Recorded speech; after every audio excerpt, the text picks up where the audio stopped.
Ang ebanghelyo ngayong Lunes, ika-25 ng Nobyembre, ay mula kay San Lucas. Nang tumingin si Jesus sa paligid, nakita niya ang mayayaman na naglalagay ng mga handog sa templo.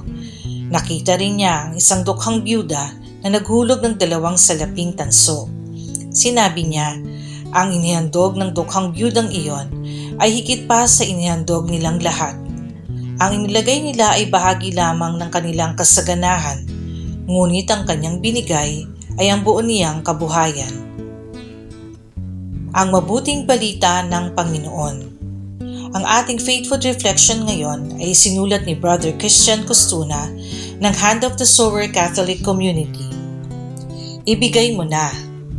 Narinig ko minsan mula sa isang speaker ang mga tagang ito. The happiest person on earth is the one who gives. Nang inihandog ng dukhang byuda sa ebanghelyo ang kanyang 2 perang tanso para sa templo, ang kasiyahan sa kanyang puso ang naging dulot nito. At tunay na naging kahanga-hanga ito para kay Jesus dahil ibinigay ng dukhang byuda ang buo niyang kabuhayan. Di tulad ng iba na tila yung tira-tira lang. Ang pagbibigay natin para sa Diyos ay hindi natin dapat ipagdamot sa Kanya dahil kailanman ay hindi siya naging madamot sa atin. Sa tuwing tayo ay nagsisimba, nagkakaroon tayo ng pagkakataong magbigay.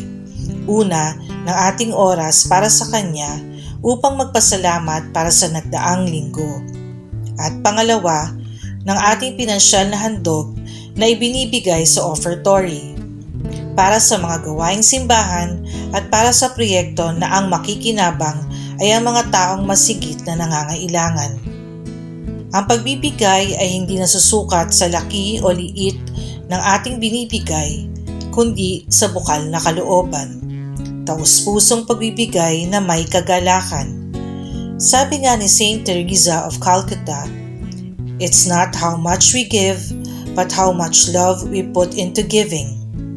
Ang pagbibigay ay dapat pagmamahal din. Manalangin tayo. Panginoon, turuan mo po akong magbigay na mula sa aking puso para sa iyo at sa aking kapwa. Amen.